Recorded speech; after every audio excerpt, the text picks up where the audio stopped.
আসসালামু আলাইকুম গাইস, সবাই কেমন আছে? আশা করি সবাই ভালো আছে। আজকে তোমাদের দেখাবো মাছ ও ফুলকপি দিয়ে কীভাবে রান্না করতে হয়।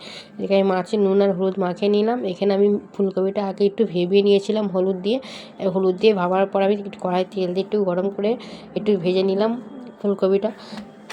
ফুলকপিটা ভাজার পর আমি ওর উপরে একটু তেল দিয়ে দিলাম। তেলটা দিয়ে মাছটা আস্তে আস্তে নুন হলুদ মাখানোই ছিল মাছটা, সেই মাছটাকে আমি ভেজে নেব উল্টে পাল্টে একটু হালকা হালকা লাল করে, বেশি লাল না, হালকা হালকা লাল করে ভেজে নেব।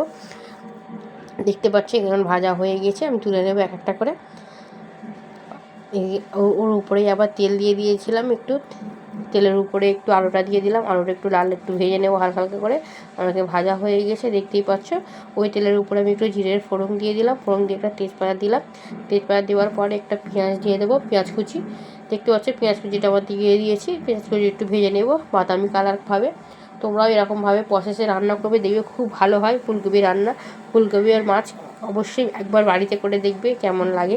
আমার খুব ভালো লাগে, সেই জন্য আমি করলাম। এখানে টমেটোটা দিয়ে দিলাম, দিয়ে দেওয়ার পরে রসুন বাটা দিলাম। রসুন বাটা দিয়ে দেওয়ার পরে এক এক করে দিয়ে দিলাম হলুদ, জিরে, মরিচ গুঁড়ো, জিরে গুঁড়ো, মরিচ গুঁড়ো, নুন, সব কিছু দিয়ে একসঙ্গে ফের কষে নিতে হবে যতক্ষণ না তেল ছাড়ছে। এইভাবে কষতে হবে বা মশলাটাকে। দেখো আমার কষে নিয়ে তেলটা বেরিয়ে গেছে, ওর আমি আলু দিয়ে দিলাম, আরও একটু কষে নিচ্ছি। তোমরা এইভাবে কষবে, অবশ্যই খুবই ভালো লাগে। অবশ্যই তোমরা আমার চ্যানেলটাকে সাবস্ক্রাইব করবে, লাইক করবে, শেয়ার করবে। দেখতে পাচ্ছি এদিকে ফুলকপিটা আবার দিয়ে দিলাম, দিয়ে একটু কষে নেব।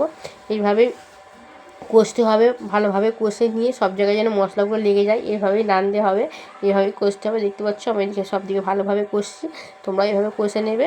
কষে নিয়ে আমি একটু জল দিয়ে দেবো, জল দিয়ে ঢাকা দিয়ে দেবো, ঢাকা দিয়ে যেহেতু কপিটা ও ফুলকপিটা আর আলুটা যেন সেদ্ধ হয়ে যায়, এইভাবেই রান্না করতে হবে প্রসেসটা। দেখতে পাচ্ছ আমি এদিকে ঢাকা দিয়ে দিয়েছি। ঢাকা দিয়ে দেওয়ার পরে দেখতে পাচ্ছি এদিকে আবার খুলে নাড়াচাড়া করে দিচ্ছি একটু। দেখতে পাচ্ছ আমার আলুটা গলে গিয়েছে। ওটা গলে যাওয়ার পরে আবার একটা ঢাকা দিয়ে দিয়েছিলাম। আবার দেখুন জল দিয়ে মাছগুলো দিয়ে দিচ্ছি, এক এক করে সাজিয়ে দিলাম মাছগুলো। দেখতেই পাচ্ছ তোমরা এখানে মাছগুলো এক এক করে সাজিয়ে দিয়েছি। সাজিয়ে দেওয়ার পরে আমি আবার ঢাকা দিয়ে দেবো, যাতে মাছগুলো একটু হয়ে যাবে।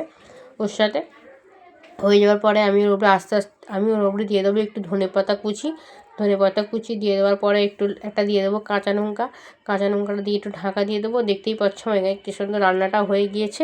এই রান্নাটা অবশ্যই করে একবার বাড়িতে করে দেখবে। অবশ্যই তোমরা বাড়িতে একবার রান্নাটা করে দেখবে কেমন হয়েছে বলবে। ভালো হলে বলবে, খারাপ হলেও বলবে। দিদি তোমার রান্না হচ্ছে না, সেটাও তোমরা কমেন্ট করে বলতে পারো।